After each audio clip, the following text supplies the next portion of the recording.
डल झील के पास मौजूद हूँ। एक कश्मीरी ऐसा नहीं है जिसके आंख में आज आंसू नहीं है, एक कश्मीरी ऐसा नहीं है जिसके दिल में आज दर्द नहीं है, क्योंकि ऐसा पहले कभी नहीं हुआ कि कश्मीर की सरजमी पर आए किसी मेहमान को इस तरीके से मौत के घाट उतारा गया हो। और मैं अब आपको बताती हूँ कि कैसे शुरुआती जांच में ये पता चला है कि हुआ क्या था। देखिए, दो अलग अलग ग्रुप थे आतंकियों के। एक ग्रुप था जिसने ये जितने भी लोग हैं वहां पर जो मैदान में इकट्ठा हुए थे उन सबको एक जगह इकट्ठा किया। इकट्ठा करने के बाद औरतों को अलग किया गया, बच्चों को अलग किया गया और मर्दों को अलग किया गया।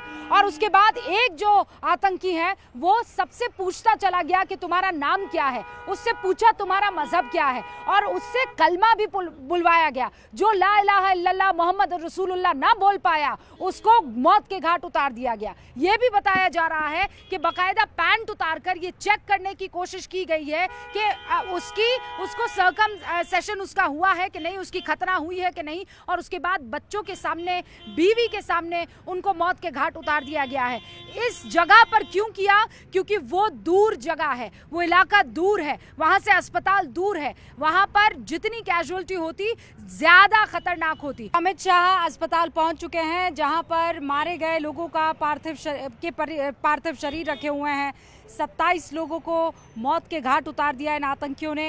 ये आतंकी जो है वो कैमरा लगा हुआ हेलमेट पहनकर आए थे। इन्होंने जो कुछ भी किया है वो सारी रिकॉर्डिंग इन सारे आतंकियों के पास मौजूद हैं। ये 3-3 के ग्रुप में आए थे। इनको जैसे ही जहां भीड़ मिली वहां पर वो पहुंचे, लोगों को पहले हवा में फायरिंग करके इकट्ठा किया, अंधाधुंध फायरिंग करके इकट्ठा किया। फिर उसके बाद उन्होंने मर्दों को अलग किया, औरतों और बच्चों को अलग किया। फिर एक स्नाइपर थोड़ा दूरी पर मौजूद था, किसी को एकदम पॉइंट ब्लैंक से शूट किया गया तो किसी को स्नाइपर ने शूट किया है, किसी से कलमा पढ़ाया गया तो किसी से उसका मजहब पूछा गया, किसी से उसका नाम पूछा गया। एक औरत दौड़कर उस आतंकी के पास पहुंचती है और वो कहती है, तुमने मेरे पति को मार डाला, तुम अब मुझे भी मार डालो। तो वो ये कहता है कि जा, मैं तुझे नहीं मारता, मोदी को जाकर बता देना। बहुत सी ऐसी चीज़ें हैं जो अलग अलग चश्मदीदों से निकल कर आ रही है, लेकिन सबसे बड़ी बात यह है कि वो आतंकी जिन्होंने इस घटना को अंजाम दिया है अब तक पकड़ में नहीं आए हैं। उन आतंकियों के बारे में आपको बता देना चाहती हूँ। 2 नाम निकलकर सामने आ रहे हैं। एक नाम है आदिल गौरी, लश्कर-ए-तैयबा का ये आतंकी है, पाकिस्तान से ट्रेंड है, पाकिस्तानी है। और दूसरा आतंकी है आसिफ शेख, ये भी पाकिस्तान से ट्रेनिंग ले चुका है और ये भी पाकिस्तानी है।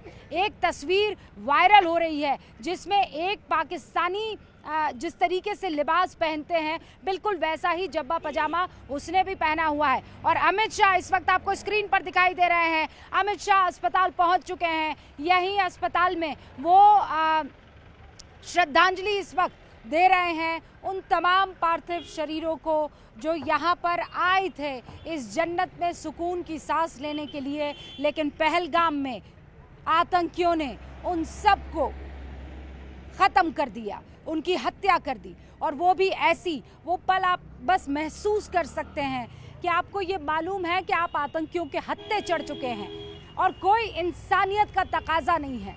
वो आपसे पूछते हैं कि बताओ तुम्हारा नाम क्या है, वो आपसे पूछते हैं कि बताओ तुम कहाँ से आए हो, लेकिन इस बार मकसद कुछ और है। इस बार मकसद है तुम्हें पहचानना कि तुम किस धर्म से ताल्लुक़ रखते हो।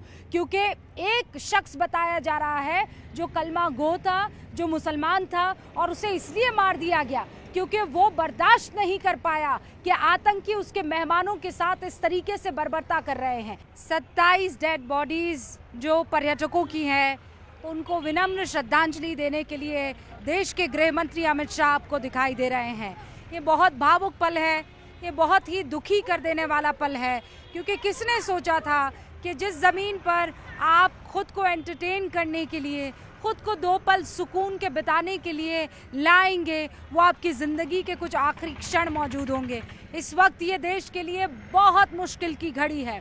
गृह मंत्री को इस बारे में अच्छी तरह से जानकारी है कि आतंकियों ने जो कुछ किया है उसने पूरे देश के सीने पर एक बहुत ख़तरनाक ज़ख्म दिया है, और ऐसे में अब जवाब देना बहुत ज़रूरी हो जाता है। लेकिन उससे पहले घर के बुज़ुर्ग के नाते घर में जो कुछ हुआ है सांत्वना देना, उनको ढांढस बंधाना, उनके कंधे पर हाथ रखकर ये कहना कि तुम इस लड़ाई में अकेले नहीं हो, जो हुआ है बहुत बुरा हुआ है, लेकिन जिन्होंने किया है उनके साथ ऐसा होगा कि उनकी आने वाली नस्लें इस बात को ता क़यामत तक याद रखेगी। हम भी उस पल का इंतज़ार कर रहे हैं और इसीलिए बैठकों का दौर चल रहा है।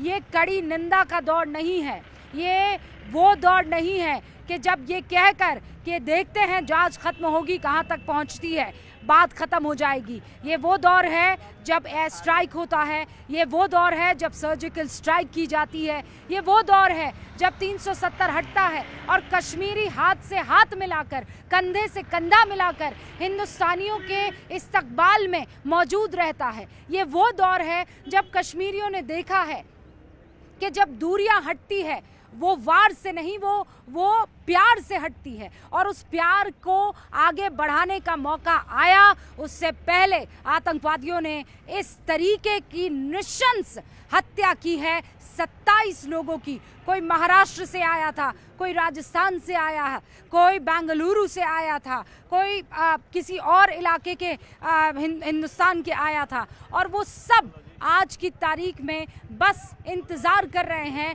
कि जवाबदेही क्या होगी, किसकी होगी और कैसे होगी। वहाँ पाकिस्तान की तरफ से कह दिया गया है कि भाई इस हमले में हमारा कोई वास्ता नहीं है, लेकिन जो तस्वीरें हमारे पास आई है उन आतंकियों के पहनावे से आप समझ जाएंगे कि ये पाकिस्तानी पहनावा है। उसके हाथ में AK-47 है, हेलमेट लगाया हुआ था, हेलमेट पर कैमरा माउंटेड था, यानी वो जो कुछ भी कर रहे थे वो सब का सब रिकॉर्ड हो रहा था। और इसीलिए इंतज़ार कीजिए कि जब वो गिरफ्तार होंगे या जब उनको मार गिराया जाएगा तो बहुत सी ऐसी चीज़ें निकलकर सामने आएगी जो पाकिस्तान को बेनकाब करेगी।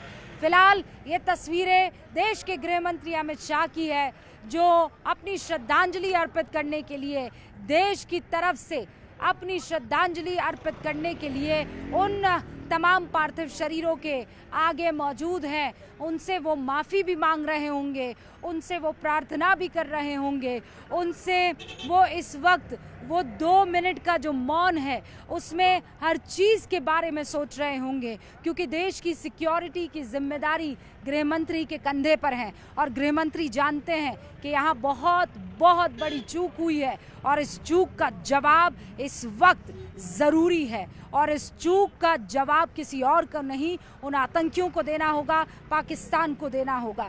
प्रधानमंत्री नरेंद्र मोदी ने सऊदी अरब में उनकी 2-3 दिन की जो यात्रा थी उसे कट शॉर्ट किया। वो जानते थे कि ये बहुत सेंसिटिव माहौल है और इस वक्त पूरा देश पीड़ा से गुजर रहा है।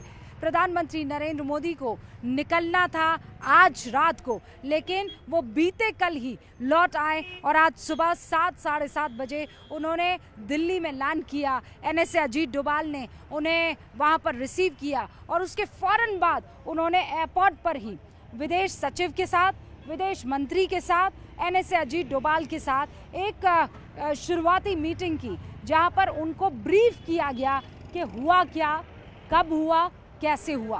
कल दोपहर 2:30 बजे इस देश के सीने पर वो खंजर भोंका गया है जो कश्मीरी से लेकर कन्याकुमारी में रहने वाले बाशिंदे तक सबको याद रहने वाला है। और इस वक्त प्रधानमंत्री नरेंद्र मोदी भी तैयारी कर रहे हैं CCS की बैठक की। ये वो बैठक है जहां पर होम मिनिस्ट्री, रक्षा मंत्रालय, फाइनेंस मिनिस्ट्री, विदेश मंत्रालय और प्रधानमंत्री नरेंद्र मोदी ये सब एक बैठक करते हैं। और ये बैठक तब होती है जब देश में कोई बड़े फैसले लिए जाने होते हैं। अमित शाह यहाँ पर मौजूद हैं, अभी वो अस्पताल में मृतकों को श्रद्धांजलि दे रहे हैं, फिर परिवार से मुलाकात करेंगे, घायलों से मुलाकात करेंगे। और जब मैं आपको ये सारी जानकारी दे रही थी, एक बड़ी खबर आई है और बड़ी खबर आतंकियों के रूट को लेकर आई है। राजौरी से वधावन होते हुए पहलगाम पहुंचे थे ये आतंकी। करीब 2 हफ्ते पहले भारत में दाखिल हो चुके थे ये 6 से 7 आतंकी। 2 हफ्ते पहले ये आतंकी दाखिल हुए और बताया जा रहा है राजौरी से वाधवान, वाधवान से पहलगाम। यहाँ पर कश्मीरी कौन है जो मुझे रास्ता बता सकता है? रूट मुझे आप समझा सकते हैं? रूट नहीं पता बट नहीं, ये हमें मेरे पास रूट है, इसका क्या मतलब है? राजौरी से वाधावन और वाधावन से पहलगाम होते हुए ये आतंकी पहुंचे हैं। ये राजौरी से रास्ता दैट इज जम्मू। जम्मू या नियर टू जम्मू या यानी जम्मू में ये दाखिल हुए होंगे, जम्मू से उसके बाद वाधावन पहुंचे, उससे आगे फिर पहुंच सकते हैं वहाँ पहलगाम की तरफ पहुंचे रास्ता तो है, वहाँ से है रास्ता, वहाँ से रास्ता है, कनेक्टिंग रास्ता है, कनेक्टिंग रास्ता है। तो ये देखिए, एक आम कश्मीरी जो है वो इस चीज़ को बता रहा है कि रूट जो है ये जम्मू के पास जो राजौरी वाला इलाका है वहाँ से रूट लेते हुए ये आतंकी दाखिल हुए होंगे।